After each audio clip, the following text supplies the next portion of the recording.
Welcome back into the program, ladies and gentlemen. This is our divisional round installment of Shark and the Dog, where we will be previewing the New England Patriots-Kansas City Chiefs game coming up this Saturday afternoon at Gillette Stadium.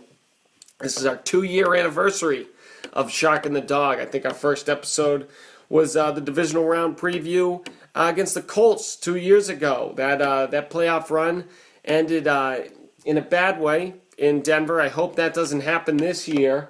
But, hey, thanks for sticking with us, especially the 6 of you who listened to last week's episode. Last year we got 1,000 views, I believe, on the YouTube for our divisional round episode. So, a milestone in Shark and the Dog history, and I'm pretty confident that we can reach double that. We're going to go for 2,000 views over the next 2 days for this episode, and I'll tell you why. Because we got the Shark. Dave Nardella is on the program. He's going to be weighing in on Pats-Chiefs, same as Matt in California. Matthew Kovach is also on the program. These two guys, they sent me their stuff, and I'm just sort of going to stay out of their way because they lay it out pretty well. It's kind of optimistic. You know what? There's been some crazy stuff going on in Foxborough over the past week. So if you want some pessimism, I'll litter it throughout this entire episode with a little right here. So just to paint a picture, to start the week, we've got our coach, Bill Belichick, coming out to press conferences with a black eye, and then news hits that Chandler Jones is running around Foxborough because he smoked some synthetic marijuana and had a little bit of a bad reaction, ran to the police station. Not the worst thing an NFL player has done over the past few years. Actually, one of the more responsible things they've done under the influence over the past few years. So I guess you got to give him credit in that regard. But nonetheless, kind of a distraction at this point in the year, if I may say so myself, Chandler. And Rob Gronkowski apparently got shots in his knee today. It's kind of up in the air whether that happened or not. I think sources have confirmed that he got shots in his knee, so that's not a great sign. And it was only about a week and a half, 2 weeks ago down in Miami that our quarterback, Tom Brady, was getting sawed in half by the Miami defense. And we are playing the Kansas City Chiefs this week, and their defense is known for one thing, and that's getting to the quarterback. So, a little cause for concern there. That's my pessimistic take. I'm going to give you a quick prediction. I think because of the weather, the Pats are going to go down 24-20. But this is good for you guys because every time I guess that the Pats are going to lose, the Pats win. And every time I guess they're going to win, they lose. So this is good for you. You're welcome. So expect them to be playing next week because I just said they're going to lose. We're going to dive right into it. I'm going to play Matthew Kovach's. He comes out firing. About 5 minutes, clear cut, great sound from the man in California. Here it is. Take from Matthew from California. Enjoy. Looking forward to this AFC semifinal out in Foxborough on Saturday evening, realizing that the Patriots haven't played a real game in 3 weeks, 4 possibly, depending on what your thoughts are about the way they played things down in the New Meadowlands at MetLife against the Jets in the Matt Slater, whether kick or receive the ball in overtime game. Through the Miami game, absolutely just gave the game away. And I feel like there are a couple schools of thought lining up. First of all, this Chandler Jones story is absolutely bizarre. Maybe he did just eat an edible marijuana, and those familiar with the marijuana community realize that those are extremely potent and can affect you in ways almost like a hallucinogenic drug. So maybe that explains why he was in such rough shape when he got to the police station. But the Chandler Jones story aside, this team has not played well at all. They haven't looked crisp at all, in months. Or I shouldn't say in months, but in weeks, or really possibly months, dating back to, when they lost Edelman against the Giants. That was, 2 months ago, coming up on. So you're looking at like I said, two schools of thought lining up that, this team is just not rolling the way they usually are in December. They're still really beat up on the offensive line. Lost Dominic Easley, too. There's some, I think, kind of hidden injuries on defense that people aren't, realizing. Who knows how Chandler Jones is going to play. Obviously, Dante Hightower has to be close to or at 100%. He's such an anchor on their defense. So incredible to think that about him, by the way, after, how much progress he has made. But so there's, obviously that side of the ball that thinks that, these guys are beat up and they're ripe for the picking, and Kansas City is, certainly capable of coming in here and winning. And I think there's another side that thinks they're not afraid of the Chiefs. They realize that, and if you remember that game where they played out at Arrowhead on that Monday night that they got destroyed and, on to Cincinnati, they felt like they had a good week of practice coming in, and then the wheels just came off in the game. It's kind of like a pitcher who says they felt great in the bullpen, got to the mound, and absolutely had nothing. So you think that, okay, maybe they're going to turn it on. And I'm of the prevailing thought, and I don't want to be accused of being a homer, I like the way Steven Jackson ran the ball a little bit. I think that you can mix it up with him and Brandon Bolden. I think James White can carry the ball on third downs and in the shotgun formation. Split out wide, kind of come back, run Kevin Falk and Shane Vereen, Danny Woodhead kind of, plays on, third and long, that kind of thing. So you're going to be able to run the ball. I also think, from what all the reports are, Julian looks real good. Obviously, they've limited Gronk, although I saw he was out, maybe resting a sore knee. I'm not sure. There was a couple of reports about him not being at practice, and, obviously why he was not there was the knee. So that's something to kind of keep an eye on. But, you got to think that Rob's relatively healthy, maybe not as healthy as he was going in to the semifinal against Baltimore last year. But I think that they're going to win this game. I like them by 2 touchdowns. Really, I think that Kansas City will be lucky to score more than 17 points in this game. I think that this kind of an offense is exactly the kind of an offense that's going to play into the Patriots' favor. Now, obviously, Bill Belichick loves baiting and waiting for other quarterbacks to make mistakes. Alex Smith is probably not going to do that, and he can run the ball, and everybody knows the Patriots do struggle against running quarterbacks and guys who can extend plays and move around outside of the pocket and throw the ball downfield. But it's as Shaughnessy said, the tomato cans are kicked aside. This team has won 11 in a row, and they're very strong. They're a very strong club. But the bottom line is the Patriots are going to win this game. I like them, maybe 31-17. Really feel good about their chances out there.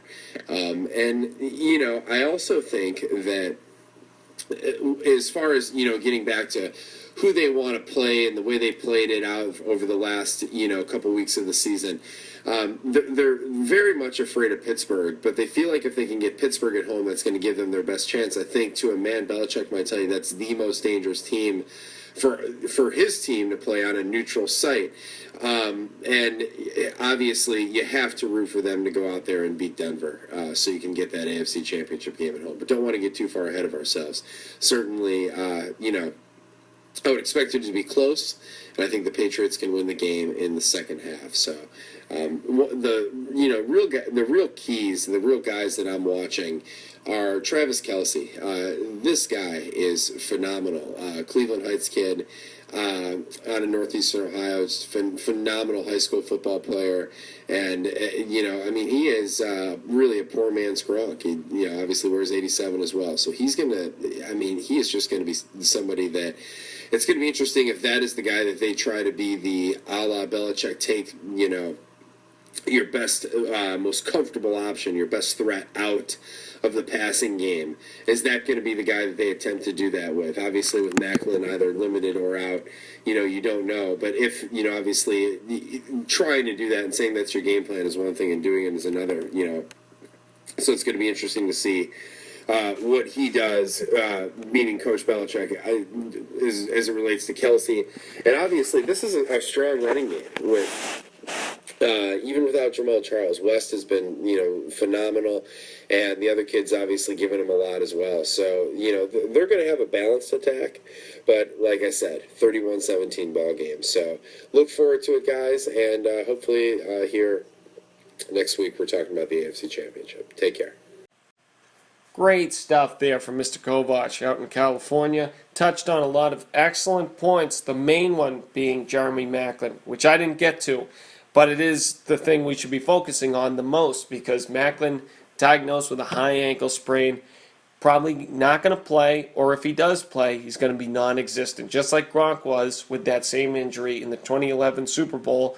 And the Kansas City Chiefs, they've thrown to two guys all year, Jeremy Maclin and Kelsey. And no other receiver has more than 35 catches on this team. So someone's going to really have to rise to the occasion. And I think, just like Matt said, I think Bill is smart enough to go right at Kelsey, shut him down, and then Alex Smith has to throw to the other receivers on this team. And Alex Smith, like Dave's going to bring up in his next point, has had a good postseason career, but I don't think he was that impressive last week against a bad Houston Texans team. Like, that's just a bad division they're in. Sure, they got home field, but only because they play against the Jaguars, Colts, and Titans. The Texans, they got blown out, and Alex Smith didn't have a lot to do with that. They had a good running game. The defense played great for the Chiefs, and so is Alex Smith a real threat to this team? And if he lost his main target, and now his main target is a tight end, should we fear this team? Is my 24-20 Kansas City prediction correct, or is it way out there? Probably the latter, but nonetheless, we got Dave's take. We got Dave in Boston. We just had a take from Matt in California. We're going coast to coast here on this divisional round episode of Shark and the Dog. Here it is, Dave Nardella's segment for this week's episode. Enjoy. Hey, everyone. This is the Shark coming back from about a year hiatus of no Shark and the Dog, which is kind of crazy to think about. We're about on our 2-year anniversary of the inception of this podcast, starting with the Colts AFC Championship, I believe, or AFC playoff a couple of years ago. Not positive, but it's good to be back. Weird being in the real world now, but I'm glad to be doing this as kind of a sidetrack from the job, and I guess here we go. So I'm going to start off with some picks for the playoffs this week. This podcast is going to be strictly NFL, but I want to start off with the picks and then head into the New England-KC matchup. So Seattle, and start with the NFC, Seattle and Carolina. I think it's going to be more interesting than some people think. I feel like Seattle is the automatic pick here. I'm not even against the spread here and just want to go straight up. I don't know. I feel like last year Carolina had them in the second round of the playoffs, lost to them 31-17. Cam Newton had pretty much no one to throw to. Their defense was all screwed up. I don't know. I didn't think last week's game against Minnesota was a great showcase. Same with all the other games, but Teddy Bridgewater could drive up the field against that defense and was able to get 3 field goals. So I didn't think he played that poorly. He just couldn't punch it in. And if you give Cam Newton the ball in the way he's been playing this year, and you got Greta Golson, Jonathan Stewart coming back, I think they're dangerous, and I think they're going to beat Seattle. That's my opinion. Maybe contrary to the public view, but I don't think Seattle's the same Seattle as they have been in the past. But that's my opinion. Moving on to Arizona, Green Bay. I think Arizona's going to blow them out. If I were a gambler, I would bet on this game. Green Bay, played Washington last week. Everyone thought Washington was going to be great. You really think Kirk Cousins, as a first-year quarterback, is going to come back and just be, first-year playoff quarterback and just come in and throw, for crazy amount of yards with the team he has. No chance, especially against Aaron Rodgers. Sorry, but it wasn't a great showcase for Green Bay, especially now with Devontae Adams possibly being out. I don't see them coming close to Arizona. Moving into the AFC, Denver and Pitt. Denver's got to be one of the luckier teams in the AFC, solely because I feel like they've just been lucky all year, but especially this week, possibly playing Pittsburgh without Antonio Brown and an injured Ben Roethlisberger at home. They're very lucky that those guys aren't at full strength. Oh, and also D'Angelo Williams not playing. So those are pretty much the three big offensive guys that are going to be limited or not even playing. So just fucking Denver getting away with yet another lucky situation. So I think moving into the KC New England game, I think New England's got it at home.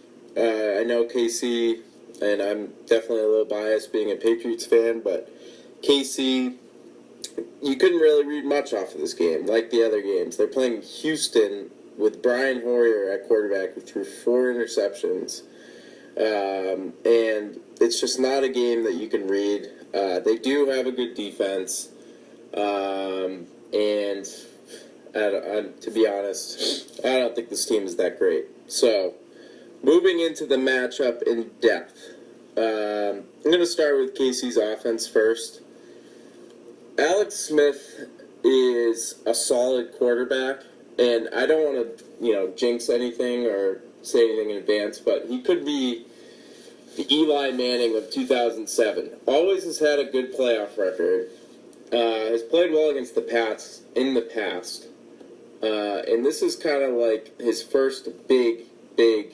I know he's been in the playoffs a couple times, but this is his first time playing against the reigning world champions in Foxborough with 100% chance of rain. So this is his showcase. Because if I think whoever wins this game is going to the Super Bowl. I don't think Denver really has it, despite, Peyton Manning coming back, and that could cause all sorts of issues if he doesn't play well this week and they win. But this is the big game for Alex Smith and the Kansas City offense. But I do think the New England defense has gotten much better this year compared to last year. A little bit more experience. We're getting healthy for the playoffs with Hightower coming back. Chung didn't really play. He was limited the past couple games, same with McCourty. So I think we got those guys coming back. It's going to help a lot. And as long as we can get pressure and kind of keep Alex Smith in the pocket, similar to what we did last year with Russell Wilson, I don't see them scoring more than 2 touchdowns and maybe, field goal here or there. But now to touch on the Patriots offense, KC defense, this is going to be the matchup. This is what everyone's looking for. Obviously, we're not going to see much of a running game from the Pats. They're, I think, 29th in the NFL in overall rush offense, so I don't see why they would run the ball all over them. KC has been pretty good against the run.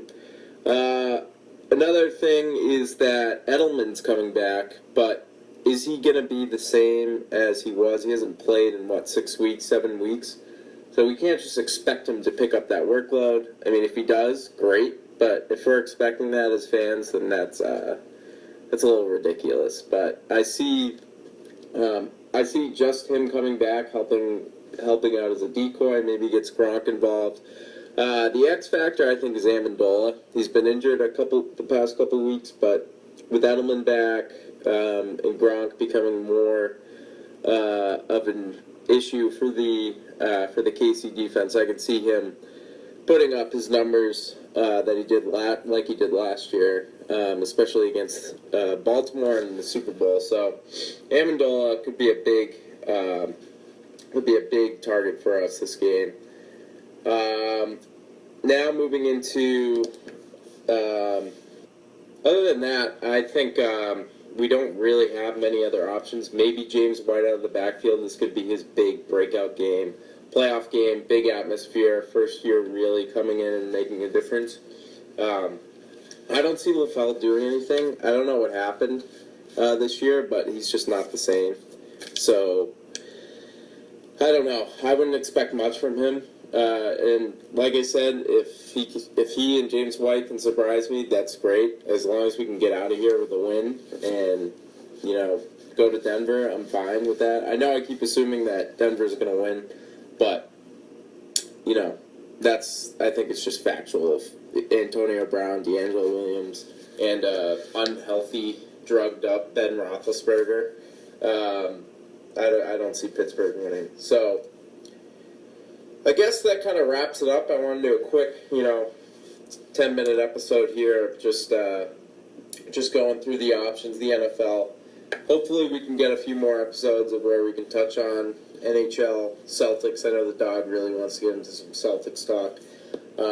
But the main focus for the next few weeks is the Patriots. Hopefully the next few weeks, I should say.